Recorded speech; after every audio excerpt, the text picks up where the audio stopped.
পড়াশোনায় খুব ভালো, মাত্র 2 নাম্বারের জন্য নাম ওঠেনি মেধা তালিকায়। তার পাশাপাশি এবার সেই তনয়াই বাঁকুড়ার জন্য নিয়ে এলো এক বড় সাফল্য, তাও আবার সুরের মূর্ছনায়। গান গেয়ে রাজ্যের একটি জনপ্রিয় গানের রিয়ালিটি শোতে গিয়ে প্রথম স্থান অধিকার করল বাঁকুড়ার পাঁচবাগার বাসিন্দা ও কলেজ পড়ুয়া সর্বজিতা সিনহা।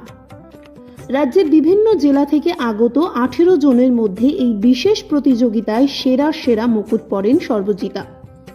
বাঁকুড়ার ভাদুর গ্রাম থেকে বাঁকুড়া শহর হয়ে কলকাতা কাঁপানোর এই অভিযান যথেষ্ট চমকপ্রদ। সর্বজিতার বাবা পেশায় শিক্ষক সন্দীপ সিনহা বলেন, যারা ভালো গান করে তারাও পড়াশোনায় ভালো হয়। অর্থাৎ কন্যা সর্বজিতার এই বহুমুখী প্রতিভায় খুব একটা অবাক নন তিনি আরও বলেন যে ছোট থেকে গান ছাড়া থাকতে পারত না সর্বজিতা। গানের প্রতি তার অগাধ ভালোবাসা। প্রথম বড় সুযোগ আসে 2019 সালে। দুর্গাপুরে একটি জনপ্রিয় রিয়ালিটি শোয়ে অডিশনে দুর্দান্ত পারফরমেন্স করে তাক লাগায় সর্বজিতা। চলতি বছরে এবার বাংলা জয় করে বাঁকুড়ার নাম উজ্জ্বল করল সে। তবে দুর্দান্ত গান করার পাশাপাশি দুর্দান্ত পড়াশুনো করা খুব একটা সহজ কাজ নয়, সেটা বলাই বাহুল্য। তবে কিভাবে সম্ভব হচ্ছে এই ব্যালেন্স? সর্বজিতাকে প্রশ্ন করা হলে সর্বজিতা উত্তর দেন যে সকালবেলা ঘুম থেকে উঠেই একটা রুটিন তৈরি করে নেন তিনি। সেই রুটিন মোতাবেক গানের চর্চা এবং পড়াশোনা করে থাকেন তিনি। এভাবেই বছরের পর বছর ধরে চলছে অধ্যবসায়। ভবিষ্যতে গান এবং পড়াশোনাকে সমান তালে এগিয়ে নিয়ে যেতে চায় বাঁকুড়ার তনয়া সর্বজিতা সিনহা। শুরু হয়েছিল আমি যখন ক্লাস 3তে পড়ি, তখন থেকে আমি গান শিখছি। তখন আমি যে গ্রামে থাকতাম সেখান থেকে আমার গান শেখা শুরু। তারপরে আমি বাঁকুড়া টাউনে আসি, সেখানে আমার ক্লাসিক্যাল আধুনিক গান আমি শিখছি এবং সাম্প্রতিককালে কলকাতাতেও আমি ক্লাসিক্যালের চর্চা আছে আমার। ক্লাসিক্যাল আমি তালিম নিচ্ছি। কার কাছে? শ্রী জয়ন্ত সরকারের কাছে, ললিত কলা। আচ্ছা, আপনি কোন গ্রাম থেকে এসেছিলেন বাঁকুড়ায়? আমি ভাদুল নামক গ্রাম থেকে। আচ্ছা, তো জীবনের প্রথম গানের ক্ষেত্রে সবথেকে বড় অ্যাচিভমেন্ট বা সবথেকে বড় দরজা কখন খুলেছিল? হ্যাঁ, এটা হচ্ছে যখন 2019-এ আমি আমার মামার বাড়ি যাই দুর্গাপুরে। তো সেখানে আমি গিয়ে জানতে পারি যে আগামীকাল একটি অডিশন রয়েছে এবং খুব জনপ্রিয় একটি রিয়েলিটি শোতে অডিশন রয়েছে। তারপর আমার যেহেতু আমি যেখানে যাই সেখানে আমার গানের ডায়েরি ইত্যাদি সব নিয়ে যাই, তো আমি রাতটুকু একটু দেখার সুযোগ পেয়েছিলাম। তারপরে আমি সেই রিয়েলিটি শোতে অডিশন দিই। পরপর অনেকগুলি অডিশন হয় এবং তারপরে আমি সিলেক্টেড হই। তো সেখান থেকেই বলতে পারো আমার পথ চলাটা স্টার্ট। আর এখন সাম্প্রতিক একটি জনপ্রিয় রিয়েলিটি শোতে আমি সেরা হয়েছি, নির্বাচিত হয়েছি। আর আচ্ছা, পড়াশোনা এখন কি নিয়ে চলছে?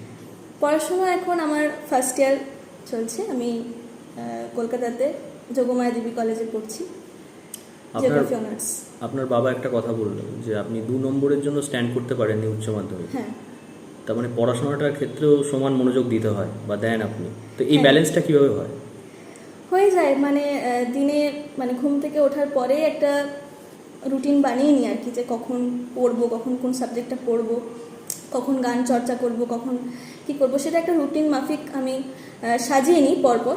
তো সেইভাবেই হয়ে আসছে আর কি। ভবিষ্যৎ পরিকল্পনা কি রয়েছে? ভবিষ্যতে অবশ্যই গানটা তো থাকবেই, তার সঙ্গে সঙ্গে পড়াশোনাটাকে নিয়েও। কী ধরনের গান আপনি গাইতে পছন্দ করেন? আমি সব ধরনেরই গান গাই। আমি রবীন্দ্রসঙ্গীত, নজরুলগীতি, আধুনিক, এখনকার দিনের মডার্ন সং, সব কিছুই আমি ট্রাই করি। ফোক সং, বাঁকুড়ার ভাষার গান, সেগুলো কি করেছি? আমি আমার মেয়ে বলে বলছি না, আমি সামাজিক পুরো এই বিষয়টাকে আমি সমাজের প্রত্যেকটা মানুষের কাছে পৌঁছে দিতে চাই এই বক্তব্য যে গান করে সে পড়াশোনাটা করতে পারে। ঠিক আছে, তো গান কখনোই কোনো পড়াশুনো বা কোনো কোনো শিল্পই পড়াশোনার পক্ষে কোনো ক্ষতিকারক নয়, বরং ভালো আমার মনে হয়। কারণ আমরা তো রিসেন্ট দেখছি বা আগেও জেনেছি যে মিউজিক ইজ এ থেরাপি সারা ভারতবর্ষে বিভিন্ন উন্নত শহরগুলোতে ব্যবহার হচ্ছে এবং বিদেশ তো আছে। তো আমি মনে করি না যে রেয়াজ বা গান বাজনা করলে পড়াশোনার কোনো ক্ষতি হয়। কোথাও কি একটা ইয়ে রয়েছে বা আপনার আমার গানের সাথে কি হ্যাঁ, সম্পর্ক? আমাদের একটা পারিবারিক হিস্ট্রি আছে। হ্যাঁ, সেটা তো বিষয়টা হচ্ছে যে আমার ঠাকুমা যিনি ছিলেন তিনি খুব গান পছন্দ করতেন। তিনি বিষ্ণুপুর ঘরানার মানুষ ছিলেন, বিষ্ণুপুরের বাসিন্দা ছিলেন। তো আমার দাদু আমার ঠাকুমাকে, আমাদের বাড়িতে এখনও আছে, আমার ঠাকুমাকে এতই ভালোবাসতেন যে ঠাকুমাকে একটা তখনকার দিনে এবং খুব উন্নত মানের গ্রামাফোন একটা ঠাকুমাকে Gift করেছিলেন। gift করেছিলেন। তো ঠাকুমার নাম লেখা এখনো পর্যন্ত আছে। তো সেই ধারা রেখে আমার কৃষ্ণমণিরা গান করতেন, আমার বাবা, আমার জেঠু, এরা সব গান করতেন। তারপরে আমার দিদিরা এলো, দিদিরা আমার বিষ্ণুপুরে সব গান শিখেছে, বিষ্ণুপুর ঘরানায় বড় হয়েছে। তো সেই পরিমণ্ডলে থাকতে থাকতে আমাদের তো গান বাজনা ভালোবাসা তো রয়েই আছে। তার মানে বিষ্ণুপুরের একটা ইনফ্লুয়েন্স রয়েছে, কথায় আছে অবশ্যই আছে, অবশ্যই গান আছে। বাজনা মতিচুর এই নিয়ে বিষ্ণুপুর। একদম একদম তো সেইটা গান একটা বাজনাটা আমাদের মজ্জায় রয়েছে। সেটা আমার ঠাকুমার বাপের বাড়ির জন্য কিনা জানি না, কিন্তু আমার বাবাকে দেখেছি, আমার জেঠুদের দেখেছি, আমার পিসিদের দেখেছি, আমার দিদিদের দেখেছি। ওরা কিন্তু গানটাকে ছাড়া কিন্তু মানে চলতে পারতাম না। আচ্ছা, যদি আপনার কাছে আর আমি এমনি আমার কোনো বিষয়ে আক্ষেপ নেই, পড়াশোনাটা খুব ভালো আর গান বাজনাটাতেও খুব ভালো। মানে আমি কোনোদিন দেখিনি যে কোনো আমার বর্তমানে এখানে যে গুরুর কাছে শেখে সুমন চক্রবর্তী, সৃজন মিউজিক একাডেমি, সেখানেও ওকে যে কাজ দেওয়া হয়, টাস্ক দেওয়া হয়, পাল্টা দেওয়া হয়, বিভিন্ন রকমের রেয়াজের পদ্ধতি দেওয়া হয়, কোনোদিন না করে সে চলে গেছে।